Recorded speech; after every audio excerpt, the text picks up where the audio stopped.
Hi vlog, welcome back to my channel. This is the official crystal collection tour. Let me zoom out a little bit. I know that I have been saying that I'm going to be doing this crystal collection tour for so long, and the reason why I was putting it off is because I didn't feel that my collection was fully evolved enough that I wanted to do this video, and then I also just felt like something was missing, and part of my motivation was missing for sure. I was not prepared and I wasn't ready to share, but I am 100% ready to share now, and I'm really excited to actually be filming this. I have some incense burning, which you'll probably, I don't know if you can see very well on the camera, the smoke. Oh, you can. Yeah, it's beautiful. I think it's jasmine incense, which is one of my favorite types of incense, but yeah. I just wanted to do this and start this off, and I thought that I would start, oh, by the way, if I look really tired, a little bit more.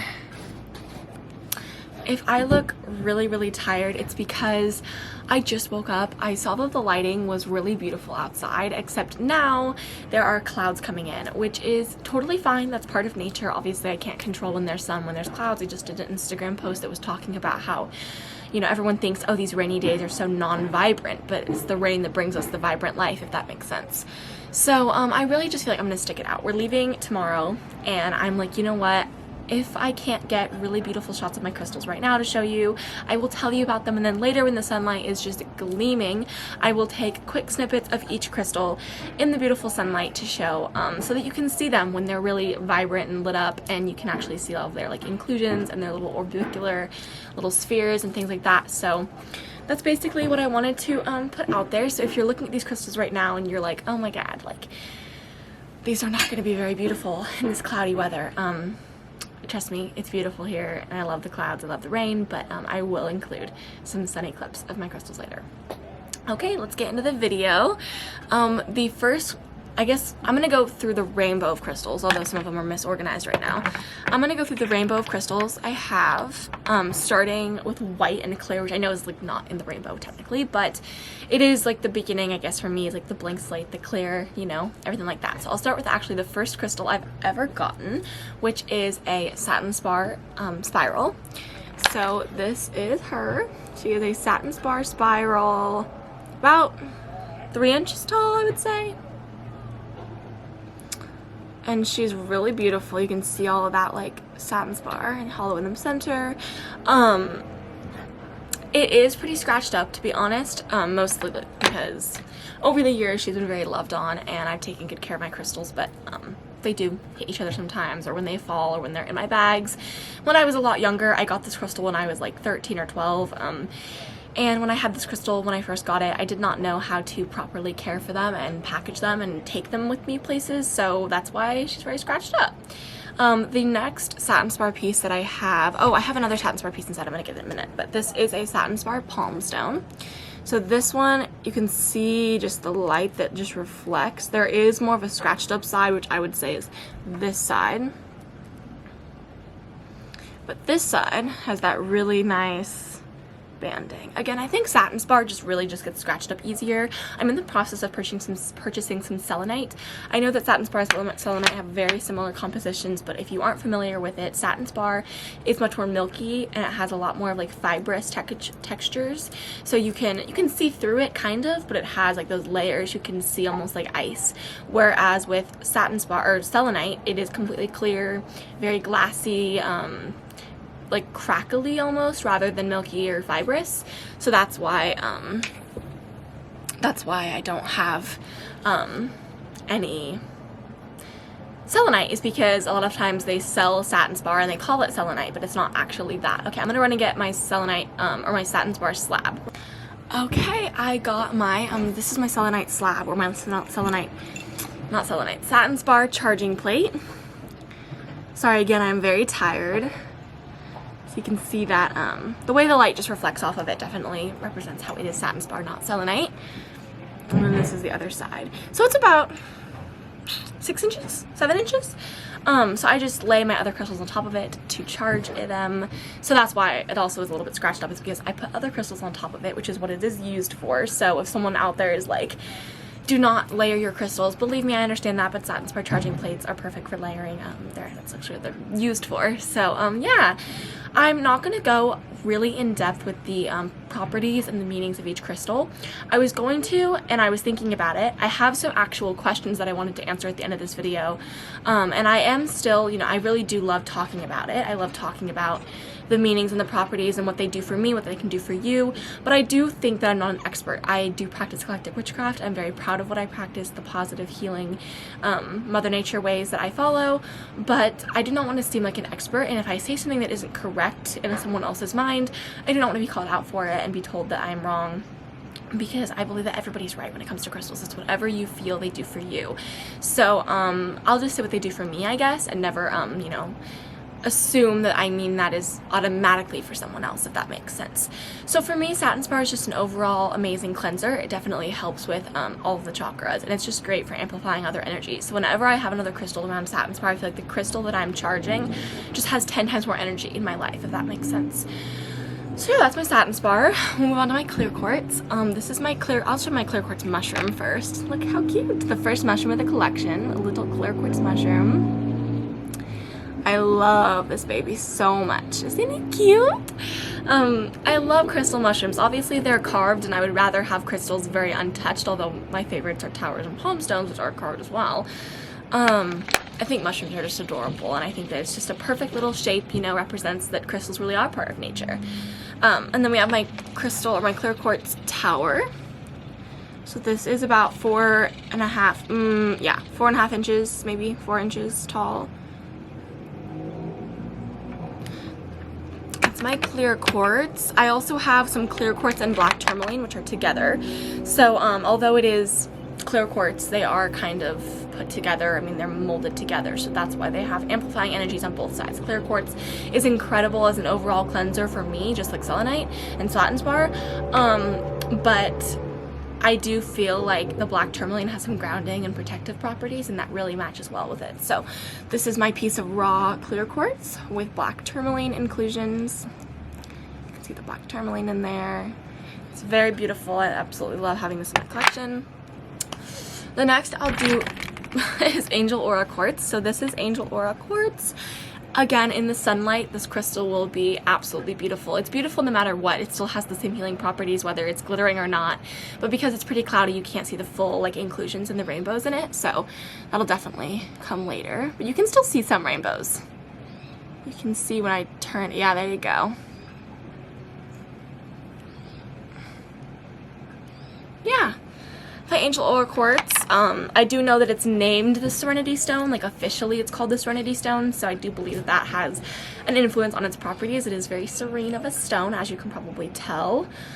Let's do some desert rose now. I have one desert rose, looking to get more. This is desert rose selenite, so basically it forms when there are these water flows in the desert of Africa mainly, and other countries like Madagascar, and they have like CO2 and carbon inside of the water, and then it gets stuck and then it builds, and this is actually just sand in the center that has been collected and formed, and then selenite has grown on the outside. It's hard to explain, honestly, if I don't have like a scientific dictionary,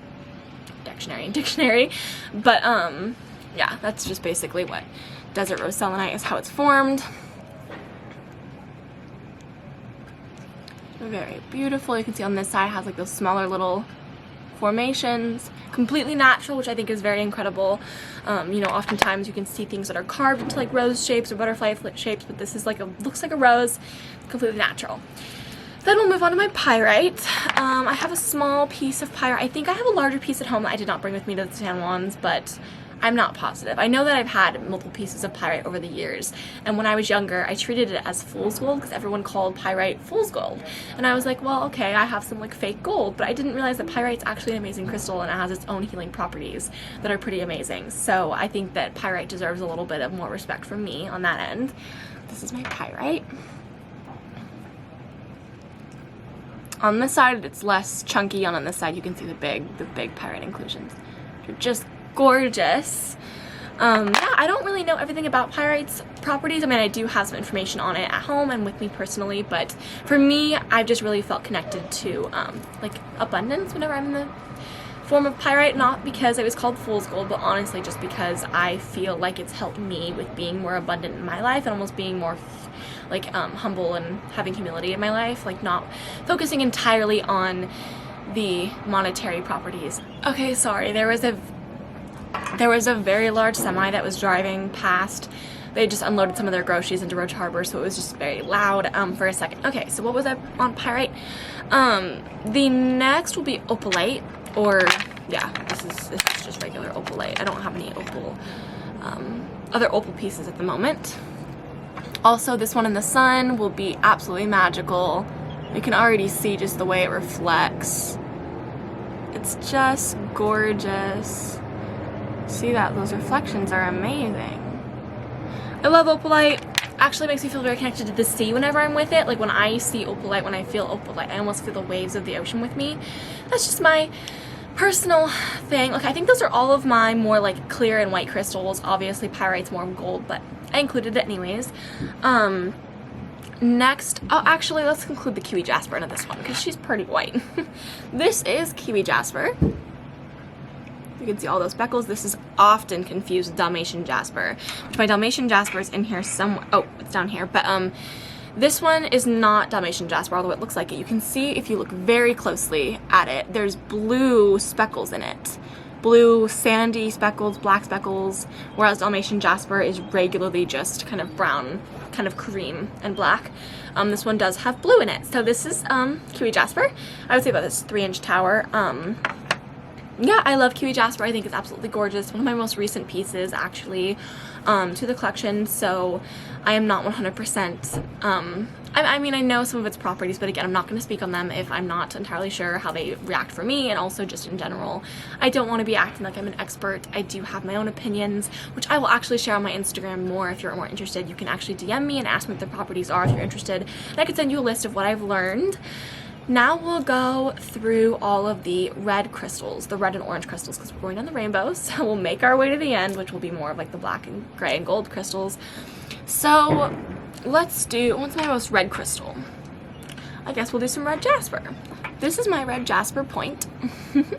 Very cute, tiny little like 1/2-inch point, maybe an inch point. Yeah, it has some banding at the top. You can see that's pretty gorgeous. The reason why I don't have a very large red jasper in my collection, which I am interested in getting larger pieces, but I collect red jasper all over beaches that I go to where I live in my city and in my state. Red jasper can be found on most Pacific Northwest beaches. You can find it naturally just laying on the beach in raw forms, almost polished by the ocean sometimes. So although I love having crystals from small businesses and organizations that I support, and knowing that I have like a polished and cleaned up piece for myself is beautiful, I do feel like I could probably get more red jasper from the beaches, and I'd rather do that than purchase them, if that makes sense. Yeah, and so the next crystal that I have is mahogany obsidian. This is mahogany obsidian.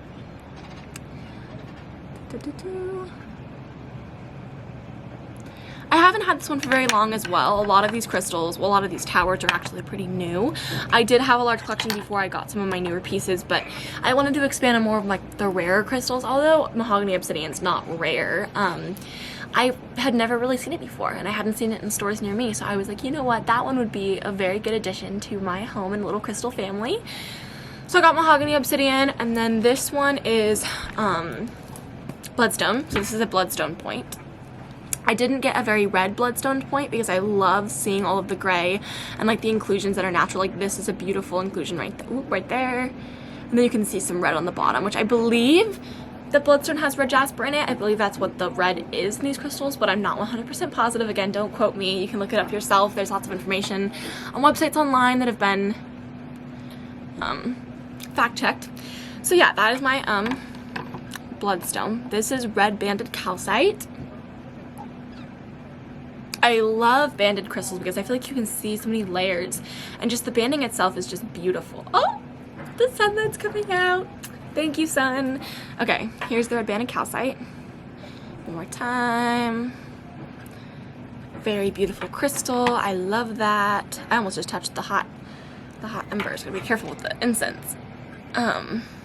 Okay, and then we have, and now I cannot say this right. I'm not gonna say this right, and if you know this crystal by heart and you're like, oh geez, just know I can't say this correctly. This is garnet and arvedoncite. Arvedoncite? It's spelled like Arfvesdonite, I think. But again, not positive. I just know that it's a beautiful crystal, and garnet is a very powerful crystal next to rubies. Rubies are very powerful as well. So I love this crystal. Again, in the sunlight, you can see a lot more of like that maroon color when it's very lit up by the sun. The sun's coming through the clouds right now, but it's kind of hard to see in darker crystals because this is against black, so harder to see, but still very beautiful. Next, we have my carnelian heart. So cute. Just a gorgeous little heart. I love this one. I have a piece of raw carnelian as well. So this is the piece of raw carnelian.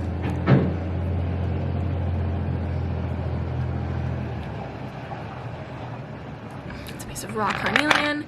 I love carnelian. People think that it's mostly related to love because it's red crystal and it has a lot of like loving properties, but carnelian is actually amazing for keeping you intuitive. So it has incredibly intuitive gifts, or at least for me personally. That's what I use carnelian for, is my intuitive gifts rather than love. I find rose quartz to be more centered in love, the loving field. Oh geez, that sun is coming in hot. Okay. Let's see, what next? Let's do some desert jasper. This is also called polychrome jasper, so this is one of my first palm stones that you'll see. This is desert jasper or polychrome jasper. It's beautiful. I'm looking into getting a free form of polychrome jasper. I think they're just gorgeous when it comes to their banding and the way that they're shaped and the way that they're formed. Absolutely just gorgeous. I love jaspers in general. I find a lot of jaspers to be extremely beautiful. The last, I would say, reddish crystal, I guess reddish orange, we're going into orange now, is unakite or unikite. This is my little unikite tower. Again, like a ½ inch or an inch. Not a very large tower, but very gorgeous. Has a lot of that green banding, which I love. I am also looking into getting a larger piece of unikite. I'm thinking about getting a palm stone for that because the banding's really good and really well seen on palm stones, but we'll see. Okay, and then I guess the next crystal that would be closest to red and orange would be Aragonite or Aragonite or Aragonite. I think it's Aragonite. Correct me if I'm wrong in the comments with how you can like do the pronunciation. Of course, I'm not perfect in what I'm pronouncing and how I'm saying things, but I try my best. This is Aragonite. Completely natural piece. Absolutely incredible. This is a carbon crystal, so carbon formed this crystal, which I think is just amazing. I feel like it can connect really well to crystals that have carbon, they're made of carbon, or that was in the process of making them, because we are carbon humans, you know, human beings are made of carbon, and so I think it's just an incredible crystal. I think it's beautiful. Next, we'll do my orchid calcite. So this is called orchid, not orca. I do have some orca agate, but this is orchid calcite, also known as orange calcite. So this is my large piece of orchid calcite.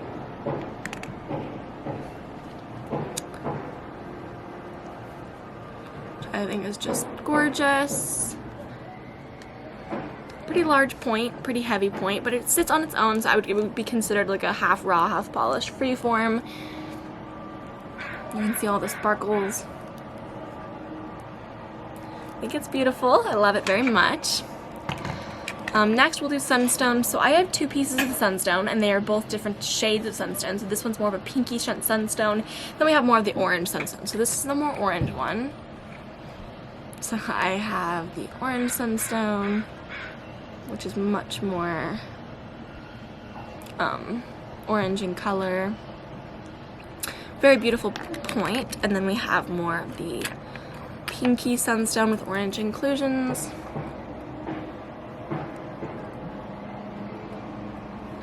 So yeah, I love sunstone. An incredible crystal, very aligned with the solar energy of the universe. Next, let me see if I have any more orange. I guess citrine would be considered orange.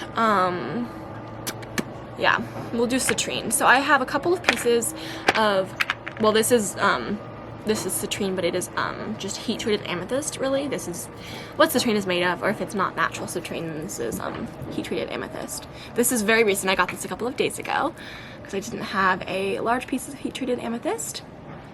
Ethically sourced from a local shop on the island, so this is all ethically sourced. This is not done in an improper or unethical way. And then a couple of my other citrine pieces are raw citrine or natural citrine. There is one, I think this is heat treated. This is a little polished citrine, which is a heat treated citrine, if it'll focus. And then these are my natural citrine. So this is a natural citrine. I think it's a dogtooth citrine, the way it's shaped. Which is dogtooth amethyst that is heat treated, and this is more natural. I think that one was actually not natural. Sorry for confusing that. Citrine. Those are my citrines. Let's see. Starting more oranges. I think that's all for the orange section. Next, more yellow and greens, which citrine is technically yellow, so it kind of goes hand in hand. First is lemon quartz. So this is considered lemon quartz or yellow quartz, whatever you like to say.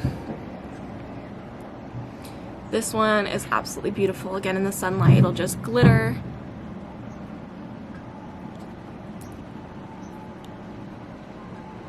Beautiful.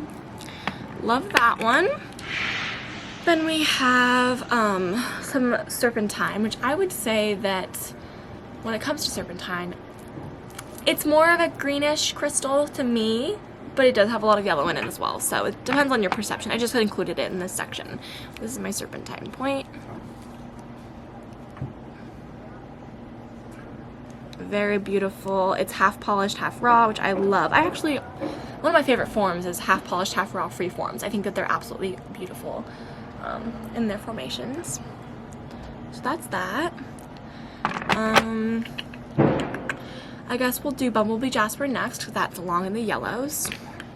This is my Bumblebee Jasper. Also a point. You can see it has a lot of layering, a lot of banding, which I think is gorgeous. I've never felt incredibly called or connected to Bumblebee Jasper as much as I have other crystals, but I do think it's a beautiful crystal, and I love having it with me because I do feel a lot of its protecting properties and a lot of its healing properties for sure. Next we'll do Mookite, because it has a lot of yellow. My Mookite Jasper that I have has a lot of yellow in it. This is my Mookite Jasper. Has a lot of different pigmentation in it, a lot of ombres and a lot of inclusions, which I love. The banding is beautiful. Yeah, I'm looking into getting a lot of more pieces of Mookite. I want a Mookite palmstone in particular because I feel like I said before, the banding and the ombre, almost the colors, like the different pigmentations, are so visible in palmstones. It's really incredible. So that's a Mookite. I think that's all for the yellows, if I'm correct. Moving on to the greens. We'll start with the greenest crystal of all, green onyx. This is my green onyx tower. It's a pretty large bibbe. Green onyx. You can see it has a lot of red inclusions, but the green is just beautiful. Here's a lot of the red. Almost looks like a river. Look at that banding. I mean, look at that. It's even better in person. You can't even tell over the camera. It's my green onyx. Then we have, this is called Dragon's Blood Jasper, which is different than Bloodstone, although some people mix them up just because it has blood in the name. But this is Dragon's Blood Jasper, which definitely looks like a dragon. Has a lot of green in there. Whoop. Don't focus on me, focus on the crystal. There we go. So that's Dragon's Blood Jasper. Then we'll move on to, well, I guess I'll do lots of the towers first and then move on to the rest. So this is my moss agate, which I guess this is the greenest of all because it's the darkest of green, but this is my moss agate, one of my favorite crystals that I own. Although I don't say I have favorites, honestly this is one of the favorites.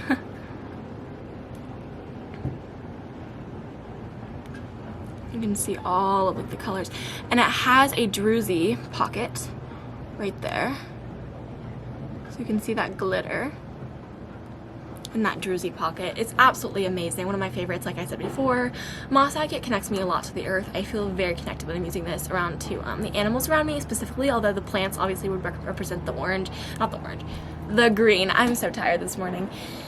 The druzy pocket does have some orange in it, but the green in this would represent plants, but I do feel very connected to animals when I'm using this crystal, so that's that. I'll move on to my fluorites because I have a couple of pieces of fluorite. So first we'll do a rainbow fluorite point, which has a lot of green in it. This is also very illuminated by the sun, so I will definitely include, you can see that. There we go. Can you see it? Whoop. Yeah, that's my rainbow fluorite, and then this is a piece of green fluorite, which has, I think it has a little bit of red in it, but this is my green fluorite. Piece of raw green fluorite. Beautiful, beautiful. Moving on, we'll go to green moonstone. Another one of my favorite crystals, honestly. I want to get a larger green moonstone freeform at the moment, but it is pretty expensive because it's a beautiful crystal, of course. This is the green moonstone.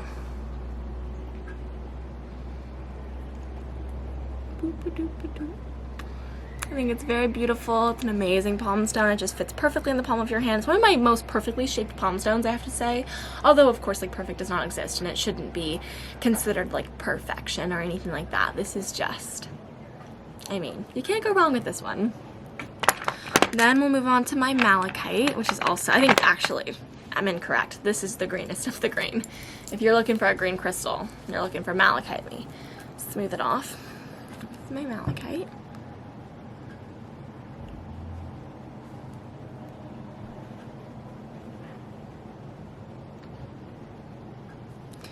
The back, so the raw pieces of malachite. Those orbicular patterns in malachite is just beautiful to me. I just love malachite so much. It's just, I feel so in tune with myself when I'm using malachite. Like, I feel so much self-love and self-confidence when I'm using malachite. And then a couple of my last pieces of green, I would say, if I'm looking up here, if I don't think there's any other green, if I'm correct. Am I correct? What is this one? Can't see. Oh, this is a piece of bloodstone. This is a piece of bloodstone. It's just a little polished piece of bloodstone. I almost forgot that I had him, but yeah. You can't really see the red very well. There's little speckles of red, but it's really hard to tell. So that's a little bloodstone piece, but then my last two pieces of green crystals is raw fuchsite and raw green aventurine. So this is my fuchsite. Very, very shiny.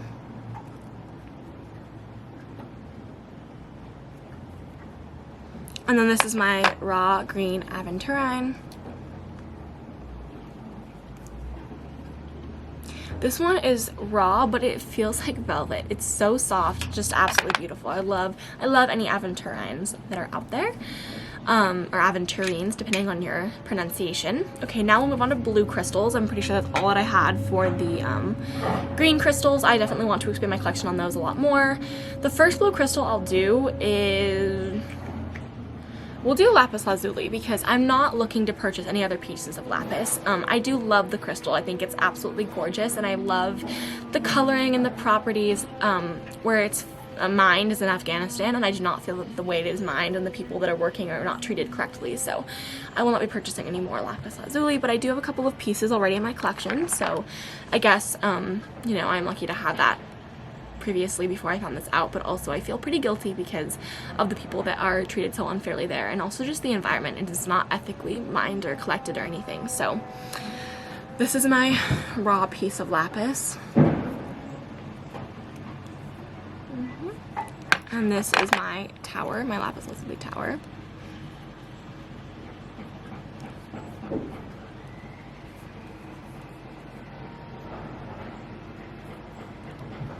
Very beautiful, very healing. I love lapis. I just, yeah, I won't be purchasing it again, at least for a very long time, unless there is suitable conditions to purchase it from.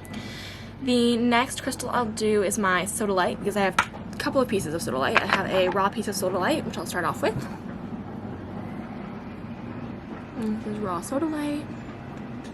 I love that white band in the middle of the blue. And then I have my sodalite tower.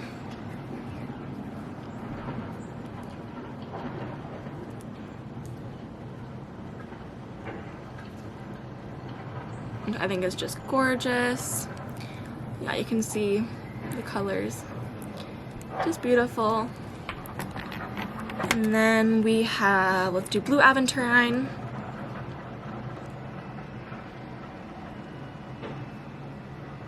And this is blue aventurine. Also beautiful. I would say this is about a 2.5 inch, 3 inch point. Very, very cute point. Very beautiful. Very perfect for healing. We'll do blue apatite next. I think I do have a piece of raw blue apatite. Oh yeah, I have a blue apatite slab and a blue apatite point. Tiny little. This is my tiny little blue apatite point.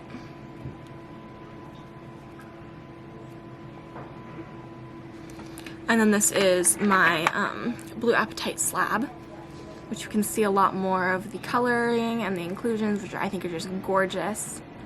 It's a beautiful crystal to have. Very expensive in large quantities, but very beautiful to have. And then we'll have Caribbean calcite. It's hard to see the blue in this crystal because it's so bright out, but if you can see that little banding there, you can see the at the bottom. Yeah, so our Caribbean calcite. And then we have blue kyanite. So this, oh, I need to also make sure I'm, okay, it's okay. This is blue kyanite. I have a big chunk of blue kyanite. I also have black kyanite, which I will show right now because I'm on my kyanites. So that's blue kyanite, and then we have black kyanite, which should be back here. Here is my black kyanite, which I will show you guys. This is more of like a little cluster. I love the way it is formed. Blue kyanite and black kyanite are absolutely incredible. They come from lots of places in the world, but they are very incredible. That's my kyanite.